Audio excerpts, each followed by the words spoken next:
एक छोटा सा गांव था, बिरखापुर। वहां रहते थे रामू और उसका बेटा छोटू। रामू एक मेहनती किसान और मजदूर था। सुबह सूरज उगने से पहले ही वो खेत में पहुंच जाता और देर शाम तक मिट्टी में पसीना बहाता। खेत में इस साल उसने बाजरे की फसल बोई थी, जो अब तैयार होने को थी। छोटू भी स्कूल से लौटकर खेत में पिता का हाथ बंटाता।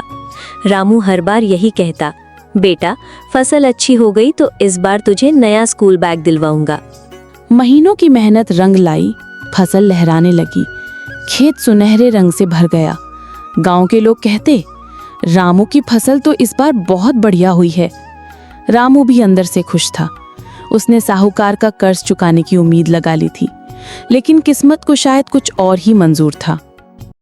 एक रात अचानक आसमान में काले बादल छा गए, तेज हवा चलने लगी।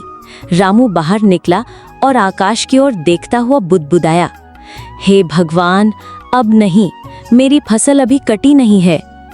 थोड़ी ही देर में तेज बारिश शुरू हो गई, बिजली चमकने लगी और फिर ओले पड़ने लगे। रामू और छोटू छत के नीचे खड़े बस खेत की ओर देखते रहे, जहां उनकी मेहनत की लहराती फसल अब जमीन पर गिर रही थी। सुबह हुई, रामू खेत पहुंचा। चारों ओर पानी भरा था, फसलें कीचड़ में दब चुकी थीं। उसने गिरी हुई बाजरे की बालियां हाथ में ली, आंखों से आंसू बह निकले। छोटू भी चुपचाप खड़ा था। बेटा, इस साल तेरा बैग नहीं आ पाएगा। रामू की आवाज भारी थी।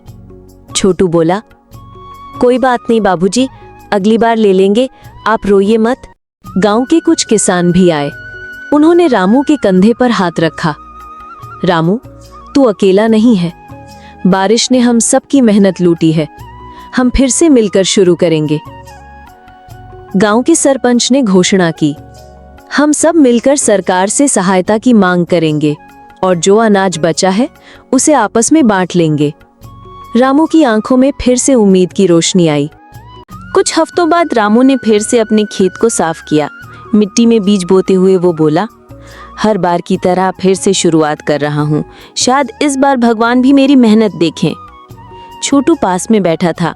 उसने मिट्टी में अपने नन्हे हाथ से एक बीज दबाया और मुस्कुराते हुए कहा, इस बार मेरा बैग और आपकी छत दोनों आएंगे बाबूजी। इस कहानी से हमें ये सीख मिलती है कि जिंदगी की बारिशें हमारी मेहनत को धो सकती हैं, मगर हौसले और उम्मीद के बीज हर तूफान के बाद फिर से अंकुरित होते हैं।